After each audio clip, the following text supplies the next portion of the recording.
Okay, friends, if I could ask everyone to please find their seat. Just a gentle reminder before we begin.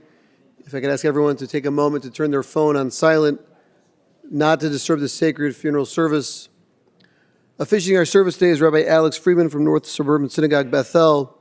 The rabbi will now approach the family for the ancient tradition of Kriya.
Friends, we gather today to pay kavod acharon, loving final farewell to Mickey Massarsky.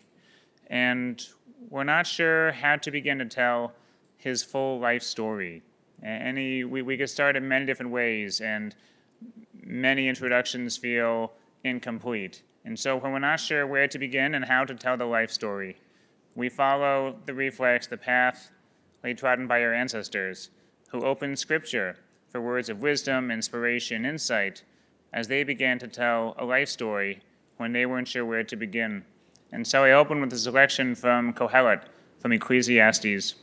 Read L'chol zman ba'et, l'chol hefetz tachat hashamayim. There's a season set for everything, a time for every experience under heaven, a time for planting and a time for reaping, a time for keeping, a time for discarding, a time for loving and a time for hating, a time for embracing and a time for refraining, a time for slaying and a time for healing, a time for laughing and a time for weeping, a time for dancing and a time for wailing, a time for birthing and a time for dying, a time for speaking, a time for silence, a time for seeking and a time for losing. And this moment, this day, is dedicated to remembering Mickey. And that's what this moment and this time is about. I continue with the recitation of the 23rd Psalm. Mizmor LeDavid, Adonai ro'i lo echsar, binotesh yarbitzeni, ameminucho dinahaleni, nafshi yeshavev, yanacheni b'magre tzedek lema'an shemo, gam ki lepegei samavet, lo irava, ki atamadi, shiv deka mishantecha, hema yenachamuni, ta'aroch afanai shulchan, neged sorevai, Dishanta v'shemen roshi, kosi rivaya, ach tov chesed yudifuni, kol yemei chayai, v'shavti b'veit Adonai, le'orech yamim. I invite you to open your handout to the second page, and together let's read the 23rd Psalm in English. The Lord is my shepherd, I shall not want. He maketh me to lie down in green pastures. He leadeth me beside the still waters. He restoreth my soul.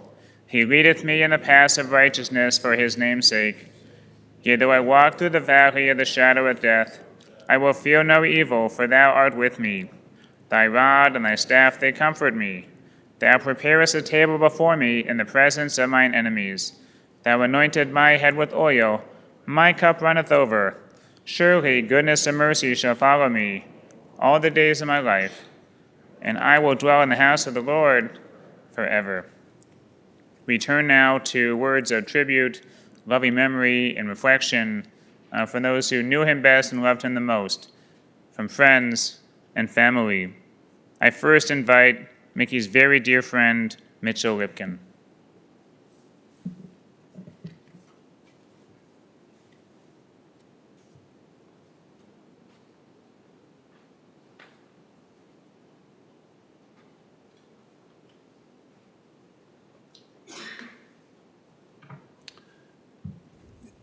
As I was telling Jill before the service began, it may be just a morbid personality of mine, but I dreaded this day and thought about it years ago. Because when I'd seen Mickey and I'd seen him in his debilitated state, I just wondered how long he would want to continue going on. But I have to say, seeing him week after week for years, he never once gave me the inkling that he was willing to give up, that he was willing to cash in his cards. He's always willing to go forward.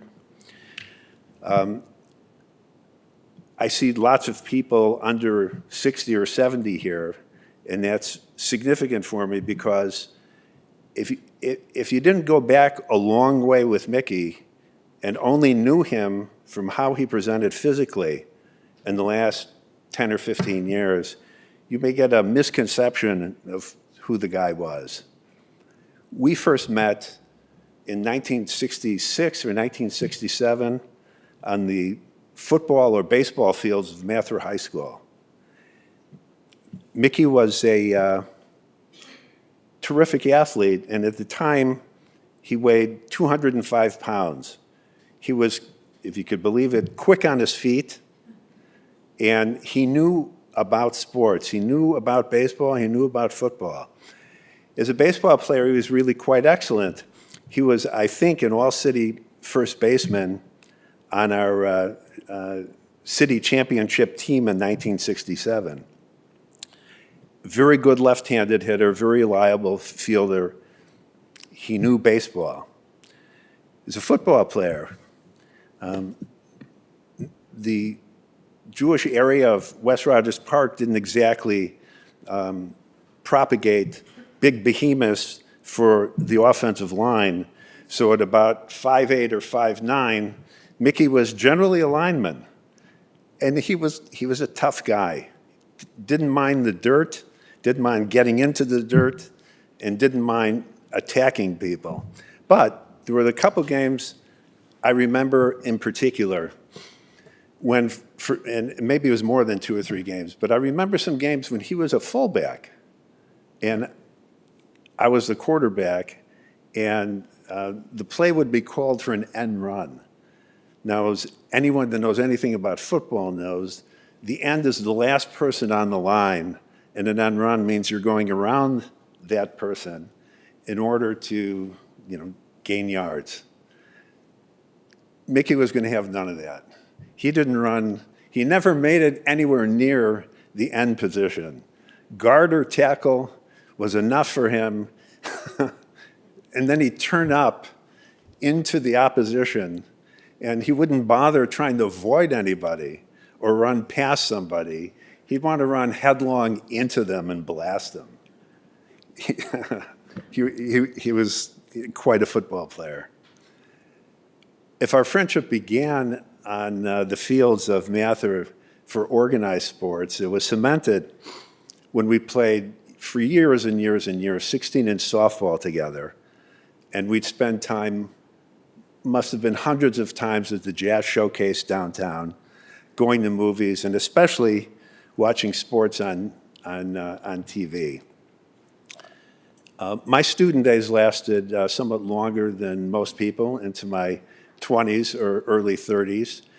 And I was working a low-level social work job at the time, or series of jobs, which meant, to put it bluntly, I had no money. It made no difference with Mickey.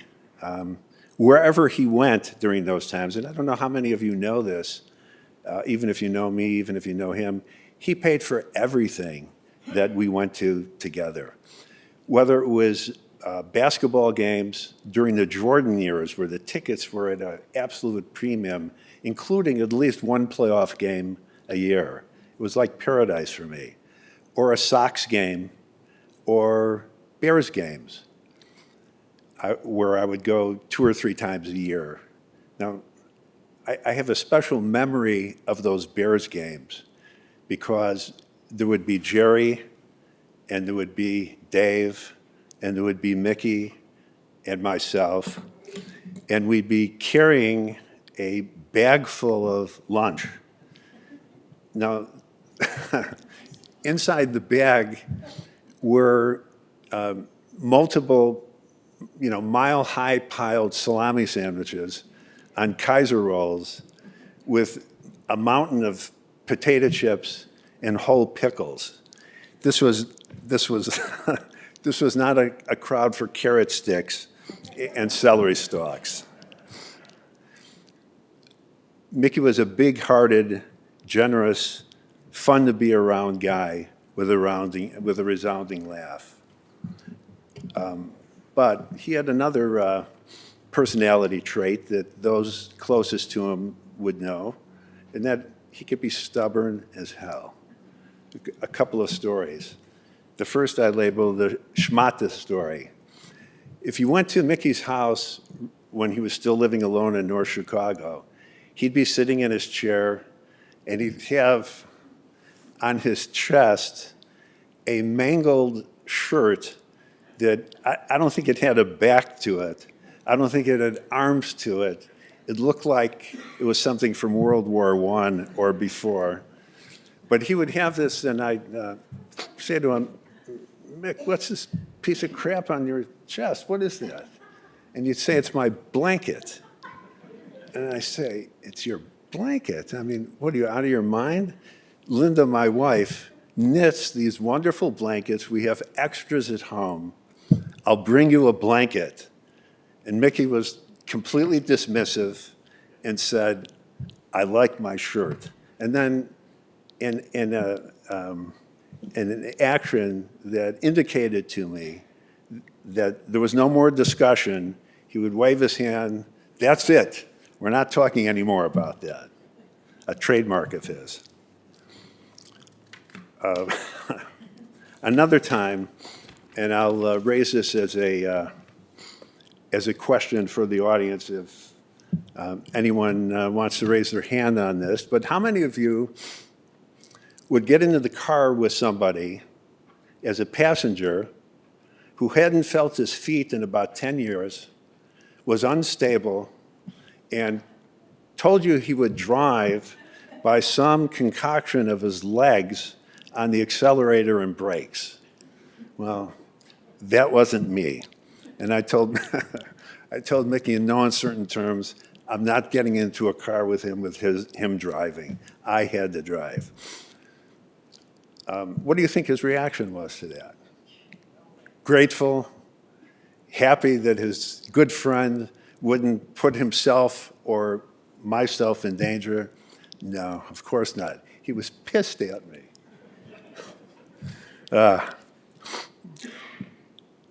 Over time, our positions changed, both his and mine. Where Mickey once was with, Mickey was now without. Where once I was without, I was relatively with. And I'm not talking just about money, but especially about the one thing that Mickey lost in his later years, and that's mobility. So Sundays became our day, and I would go to his apartment and then to Alden, to the nursing home, and we'd watch sports, politics, watch and talk sports, of course, talk about politics and family. And I have to say, for a guy that, to my knowledge, never read a political book and certainly didn't read professional political journals, he was up to date on current political activities, and his insights on what was going on nationally or locally, I thought was very much on the mark. It may just be that the things you learn early in life without instruction or discussion are the most important.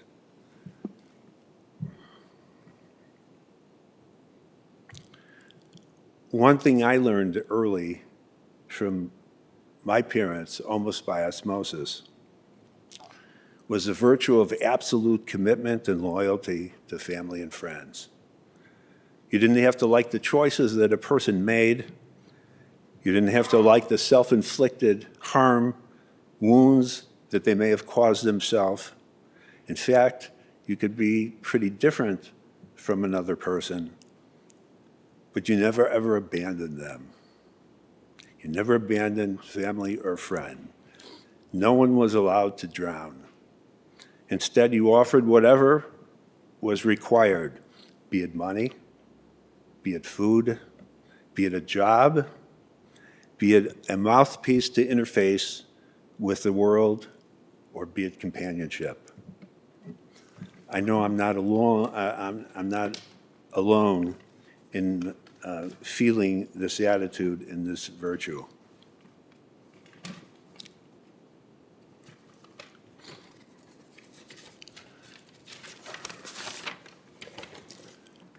I've long admired Bonnie, Pam, and Jerry and their devotion to Mickey, and to how that devotion got passed down to the next generation, to Jill, Daniel, and Paul.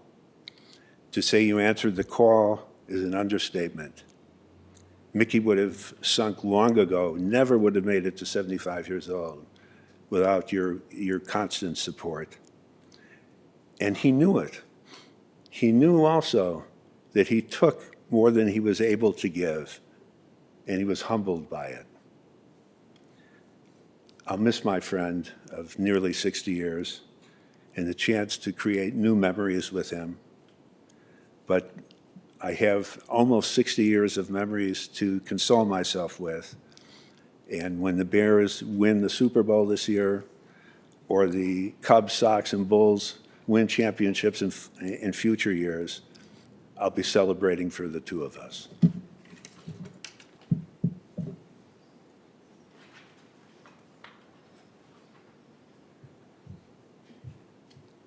We'll next hear from Mickey's boyhood friend, Joel Miller.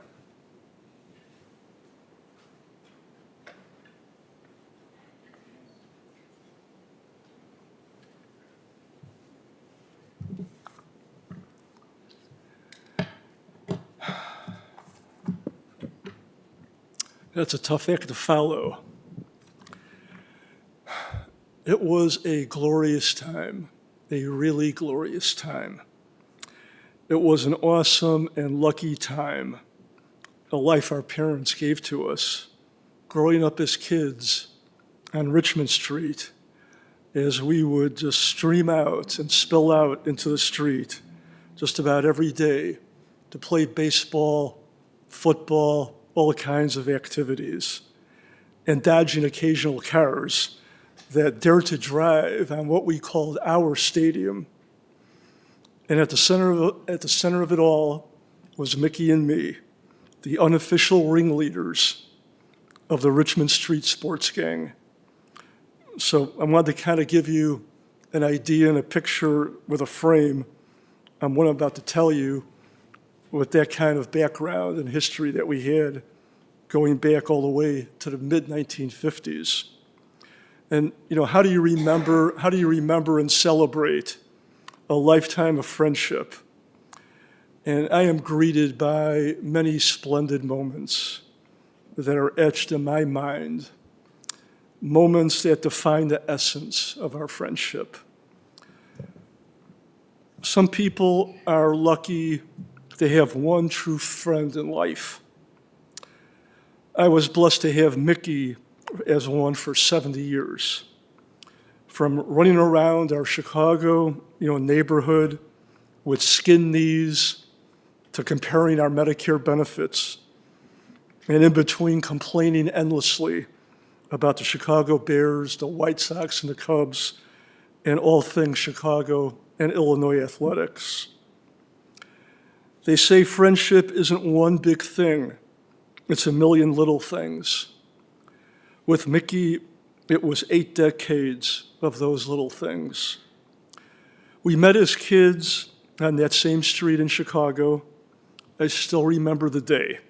We became friends. He was just out, on the front deck there. He was trying to hit rocks or stones or something like that with some kind of broomstick in front of the house. I walked up and said, that's not how you hold a baseball bat. He looked at me, with those usual kind of beady eyes, like 2 feet away from me, and said, well, this isn't a bat. It's a broomstick, Einstein. And that was it. That was the beginning of 70 years of Mickey correcting me frequently. From that time on, we were inseparable. That phrase, a brother from another mother, really aptly applies here. And speaking of mothers, the Masarskys treated me always as part of their family. There was always an extra plate at a meal table. One of my favorite memories was our epic line ball games right on Richmond Street, that 200 feet or so between the Massarsky house and the end of Albion Avenue. For those who maybe don't know about line ball, that was our version of baseball when you didn't have enough kids, for real teams. We'd kind of draw chalk lines, on the street for bases, and anything hit past a certain car was a single or a double or a home run. Mickey was notorious for his strategic hitting, even at that young age. He would deliberately aim for the narrow gap between Mr. Ratchey's Cadillac or Mrs. Kugler's station wagon, because he knew if the ball went through, it would roll all the way down to Albion Avenue as a home run as I was wheezing trying to catch up with it. The unspoken rule was that if you hit one of those cars there, you had to knock on the owner's door and confess up. Somehow, Mickey always convinced me to do that. I don't know, willingly or unwillingly. He said, you're better kind of maybe with words in a way, he'd say. Meanwhile, he'd be halfway down the block, laughing and giving me a thumbs up, while some angry neighbor lectured me about respecting property. There was one time when Mickey hit a ball that somehow bounced under a neighbor's, vehicle, and it was a new neighbor who had just gotten onto the street, and his name was Mr. Mannheim, and he came out and yelling, and Mickey, without missing a beat, convinced him we were actually providing a free undercarriage inspection. And that service ended up giving us 2 quarters and buying some ice cream that afternoon. Mickey always had that gift. So sports and baseball became a backbone of our friendship. We played in school playgrounds, parks, organized leagues, and even adult softball well into our 30s. Mickey kind of had a ritual early on before batting with various actions, and I always teased him about it. But the one time I convinced him to skip the routine, and he struck out so badly he nearly corkscrewed himself into the ground. He looked at me and he said, never mess with a man's baseball ritual. That's like changing the recipe of your grandmother's matzo ball soup. Some things are sacred, he said. Now, speaking of food, my goodness, Mickey did love to eat. But more importantly, he loved to critique. And he wasn't just a food lover, he was a self-appointed culinary expert wherever I went with him. We couldn't go anywhere without him without analyzing the meal as he was writing it for the Chicago Sun-Times. And I remember this one Italian restaurant we found in the early 1980s. The owner came to ask him how everything was, and Mickey went into a long dissertation about how the sauce wasn't good enough, it was this and that, and the pasta was a couple of weeks old, and the poor owner just stood there kind of nodding away. The funny thing is, by the end of the conversation, the owner was taking notes. The next time we came back, the owner spotted us and said, my food critic returns. We got the best service of our lives and a specially prepared meal. That was Mickey. Even his complaints came with such charm and grace and passion that people couldn't help but love him. And for each meal I had with him, he had his way of making that dish his own little feast. For him, the world kind of slowed down at each meal. For example, we were at a restaurant across from the Baseball Hall of Fame in Cooperstown, New York. Think about that scene for a moment. We had gotten in really late the night before. We had driven all night. We got up late, and we wanted a big breakfast. When the order came, as usual, I wolfed it down in a few seconds flat. When I looked up, there was Mickey, still lining up everything perfectly at a right angle, and with a little sprinkle of salt here and some pepper here, and toasting the butter just delicately so.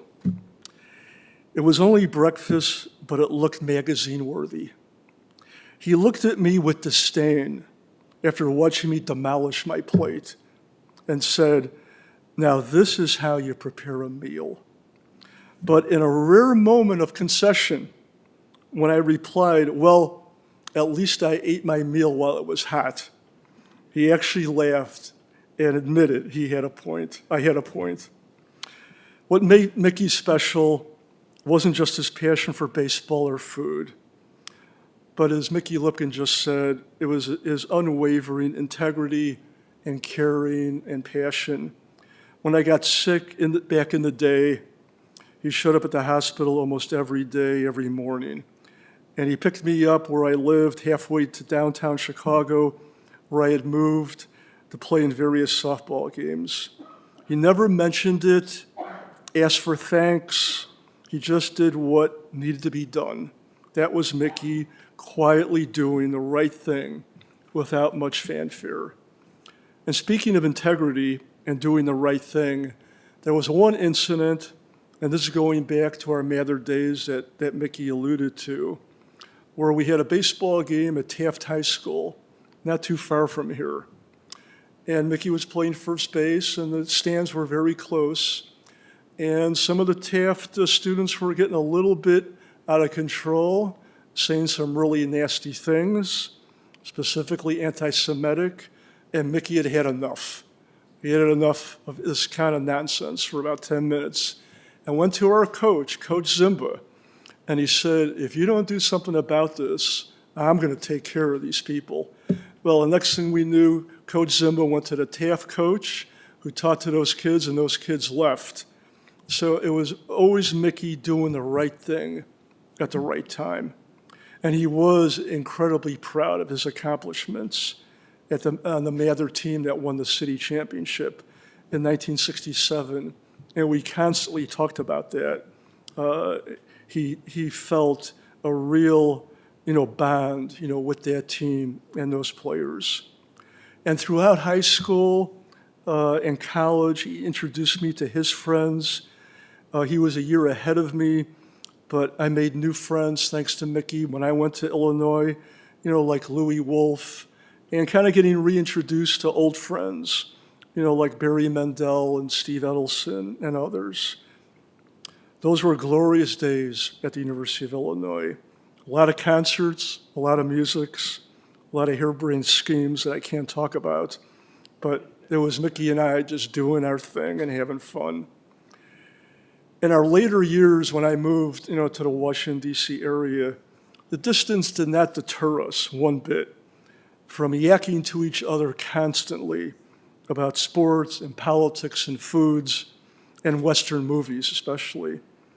Our baseball and football games turned into watching sports together on the phone, but our adventures maybe became a little bit tamer. But the laughter never stopped. Even in his final weeks, he was the same old guy, where we were talking endlessly about sports in Chicago and reminisced about the good old days. Shelley, my wife, always said that we were like the poor man Kornheiser and Wilbon, and pardon the interruption. Whatever the troubles we were experiencing, when we spoke, they all fell away. They all disappeared as we talked endlessly about Chicago sports, pro, college, high school, golf, tennis, but never soccer. He hated soccer as much as he hated fish. And through my son, Greg, Mickey and I kept that sports relationship even more alive as Mickey attended many of Greg's high school baseball games, college and pro games. He was always there, providing immense support, guidance and a pat on the back. There was nobody like that, a friend like that. For 70 years, I had the privilege of calling this extraordinary man my best friend.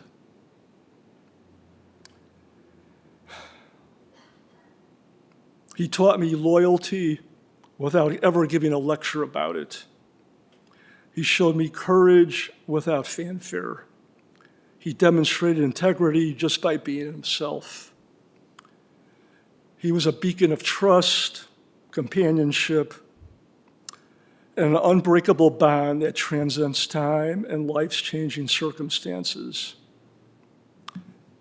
As I stand here today, I am filled with gratitude for the time we had together.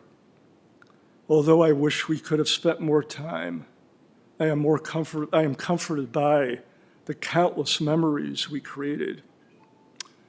Thank you, everything, my friend, the games, the meals, the laughs, the tears, all of it. Richmond Street feels emptier now, but my heart is full because you were in my life. I'll miss you every day, old friend. Save me a spot in the batting lineup, wherever you are.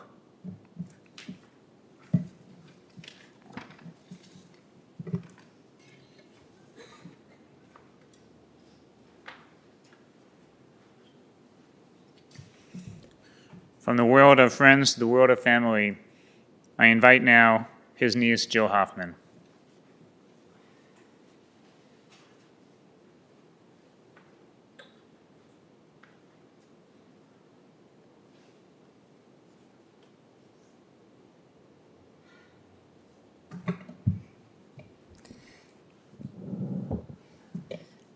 My Uncle Mickey was a complicated guy. My brothers and I didn't see him all that often while we were growing up. I guess as kids, we really didn't understand him. Maybe that was better. But somehow we always knew he loved us. I remember him giving me a pair of dainty opal and gold earrings for my bat mitzvah, and that was an unusual and unexpected act of kindness that bordered on confusing. I still have one of them. Lost the other one. Again, though, we always knew he loved us. Over the years, it seemed to us kids that he would just disappear for long periods of time and then show back up for Rosh Hashanah or Passover Seder. That's just how it was. But in 2019, that all changed for me. After a brief stay in Highland Park Hospital, it was I who picked him up and took him home. After that, I guess he liked hanging out with me. Or maybe it was just that I was the relative who lived the closest and had a flexible job. I couldn't keep up with the sports talk. Luckily, he had many others to do that with. But we did bond over goofy TV survival shows like Mountain Men, Naked and Afraid, Homestead Rescue, and Alone. Friction fires and primitive shelters was our love language. Beyond that, he always asked me about my kids and wanted updates on their lives. Our meetings became more regular as his monthly visit to the foot doctor evolved into my scheduled time with him. We would fight over which route was faster, taking the Edens or Waukegan Road to the appointment in Glenview. He insisted Waukegan Road was faster from Lake Bluff.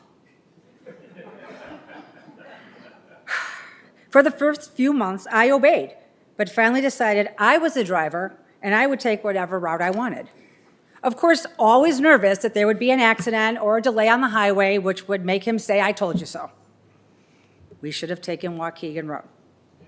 He struggled with the use of his hands and fingers, and writing became his next obstacle. He was having trouble writing checks, and paying his bills became my next job. I can't explain his obsession with paying bills. If it was going to be my responsibility to get them paid, why couldn't I just set up an online account and pay them on my own?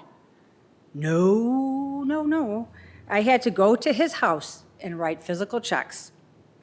Now, getting the foot doctor appointments that were monthly to coincide with the due dates of all his bills was not an easy task, and sometimes he would make me drive back to Lake Bluff to write 1 or 2 paper checks. I think he was just craving more visits. I would be remiss if I didn't explain the bill-paying process, as I think it will paint a partial picture of his unique personality. I would walk into his apartment where the door was never locked, and he would be sitting in his large chair. I would grab the clipboard from the table and sit down on the couch, and he would say, "Okay, what do we have in here?" And I knew that meant how much money is in the account. I would tell him, and then he would repeat it. He only needed to hear that number one time, and he would remember it. I would open a bill and tell him how much it is. Let's just say it was $43.27. He would think about the balance in the account, then decide how much to pay in order to make that balance end in a 5 or a 0. And no cents ever, no coins. That was never allowed. So on a bill for $43.27, he would think about the balance in the account, mumble some numbers to himself, and say, "Give him $51. I would say, "Why would you give them $51? The bill is $43.27. It doesn't make any sense." And he would belligerently say, "That's because that's what I want to pay," just like that. I figured out that this was his way. He could ensure that the balance in his check register always ended in a 5 or a 0. Again, no sense ever. And he did the math all in his head, never looking at the checkbook, never looking at a bill, just sitting in his chair, thinking numbers and remembering. He remembered every transaction and every balance to the dollar. At first, I would get crazy with this. And after weeks, if I'm being honest, probably months, of complaining and being aggravated, I decided not to fight it anymore. His mind was the only thing he could control as his body deteriorated a bit more every day. We had our little routine for about 4 years until his hip surgery landed him at the Alden for rehab and ultimately became his permanent residence. With the help of my brothers, Dan and Paul, and my husband, Steve, we cleaned out his small apartment and gave the majority of his stuff to a grateful neighbor and his caregiver. But what fascinated me again was his memory. We combed through his personal things with him on the phone, and he knew exactly what he had and where it was kept. Right down to the unopened moving boxes full of memorabilia, records, photos, and books that he never unpacked from his previous home 8 or 9 years prior. We decorated his little room at the Alden with these precious memories, and he lived there for the last year with relative comfort. During our bonding years, I'd like to think that my visits, however difficult they might have been for me, gave him some joy and a physical connection with family. I never left his apartment without him saying, "I love you and I appreciate you." As I said earlier, we always knew he loved us, and I loved him too.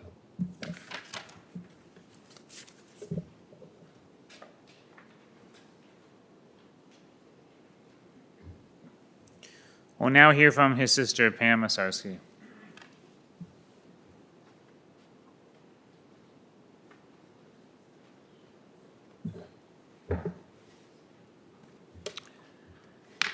Sunday morning, I was reading the Sun-Times. When I got to the sports section, I paused for a moment and flipped the pages without reading them until I wasn't looking at them anymore. It was because for all the time Mickey was at Alden, I would study anything written about the White Sox, or Bears, or Bulls, or Blackhawks, or the U of I basketball. Then I was ready to have a lengthy discussion with my brother, the experts on all things sports-related. He just told me that the White Sox would win 20 more games this year than they did last year. Doesn't mean that that was a good record, as we all know. But I hope he was right. I never talked sports to anyone else, even when we were kids, and I don't think I'll talk sports to anyone ever again. Mickey was an athlete in its true sense, not basketball, but baseball and football. He transferred to Mather High School from Lane Tech when he was told he couldn't play both sports. Mather let him. And what a baseball team they had. They were the city champs, beating Taft at Wrigley Field. Mickey played first base, although I always told him he was built to be a catcher. No, he said, the action was at the plates, not just home plate. Anyway, he was this rare slugger who batted both righty and lefty. Our next-door neighbor on Richmond Street taught him how to do that. He played ball long after he was out of college, well into his 30s. And when we were kids, our house was in the middle of 3 houses that didn't have fences or bushes, so we could really play great games. Remember that, Joel? I played too. I could play ball because he taught me how to. One summer, our basement window was broken 6 times. And when our grandmother complained we were wearing out the grass, our mother said the grass would be there long after we were gone, and she was right. My brother and I would sometimes want to kill each other, but we kind of grew out of it. One day, not long ago, Bonnie and Jerry were visiting him, and I was there too, when out of the blue he said, "I just love Pammy." Bonnie said, "You love her? Why?" He said, "Because she's always Pammy." Well, Mick, I love you too, because you were always Mickey.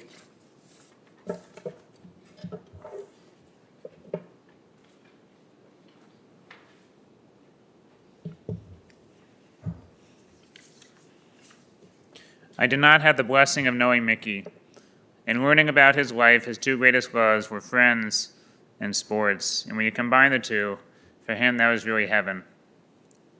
For baseball fans like Mickey, now is really New Year's.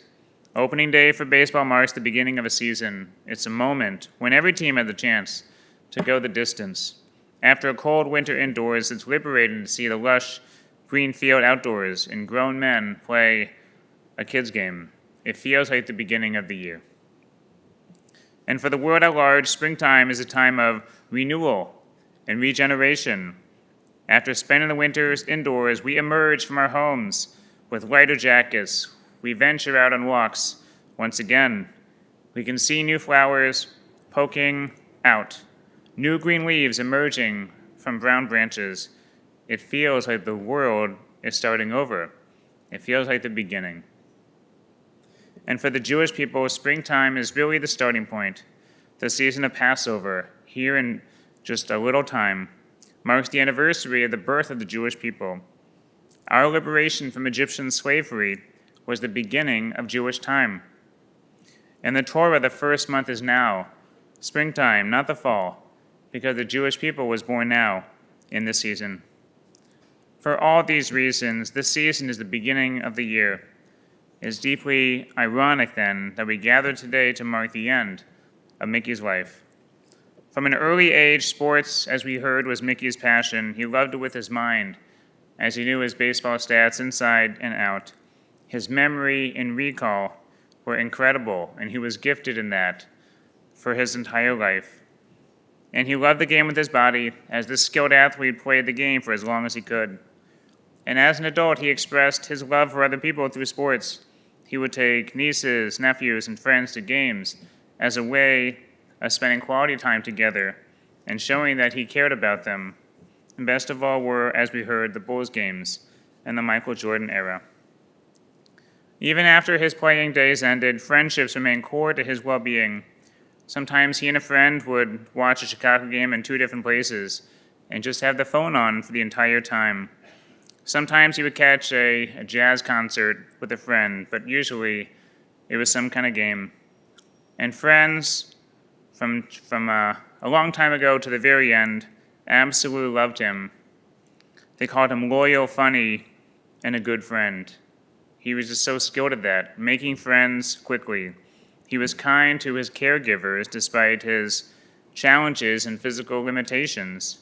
At the Alden's residence, people there truly loved him. He made an impact quickly, as he always did. His relationship with his own family was more challenging, and today we remember the best of Mickey. He was proud of his relatives and made sure to call nieces and nephews on their birthdays and anniversaries, which he had committed to memory. He would ask Jill about her kids and remember the small details. He made sure to say Kaddish diligently for his own father. Mickey thrived on friendships, some of which lasted for a lifetime, as we just heard. In his honor, I want to share teaching from the Talmud about the optimal level, the absolute best type of friendship. Pirkei Avot teaches all love that depends on a something. When a thing ceases, the love ceases. And all love that does not depend on anything will never cease. In other words, a conditional love will one day fall, but unconditional love will never end. What is an example of love that depends on a something? Such was the love of Amnon for Tamar. And what is an example of a love that did not depend on anything? Unconditional love? Such was the love of David and Jonathan. In other words, unconditional love, such as the deep friendship between David and Jonathan. Mickey was a complicated man, but at his best, he was a loyal friend because he enjoyed being together, not trying to get something out of the other person. And in those moments, it was really just a wonderful feeling that could last forever. One-sided friendships fall, but mutual friendships endure for a lifetime and beyond. Yehi zichro baruch, may his memory be a blessing. Amen. I invite you now to please rise if you're able. We continue with the memorial prayer. Most days it begins El Malei Rachamim.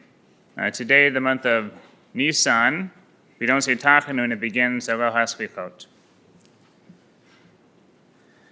Elo HaSlichot, Chanun V'Rachum, Erga B'Yim Chesed, Hamsei Kavahesha, V'Hakav Yesha, Umnucha Nechana, Tachak Al Shechina, V'Malot Kedoshim U'Teorim, Gezerah Harakim Asirim, Et Nishmat, Menachem Mendel Ben Raphael Machla, Shehalacha Olamaho, Anabal Harachamim Sarfaro Tvak, Hozukitav Sikotav, Betzor Harim, Uftako Share Sedafira, Shamecha Mevahanina, Beseder Knafeha, Haistire Horamim, Utzro Besor Haiminishmato, Anai Hunahulato, Fianu Beshalem Amishkavo, Benamar Amen. Elohas Chlichod, God of forgiveness, you who are gracious and compassionate, patient, and abundantly kind, grant infinite rest in your sheltering presence among the holy and pure, to the soul of Menachem Mendel Ben Raphael Umachla, Mickey Massarsky, who is gone to his eternal home. Merciful One, we ask that you remember all the worthy and righteous deeds he performed. May our loved one find perfect peace in your eternal embrace. May his soul be bound up in the bond of life. May he rest in peace. And let us say, Amen. Please be seated.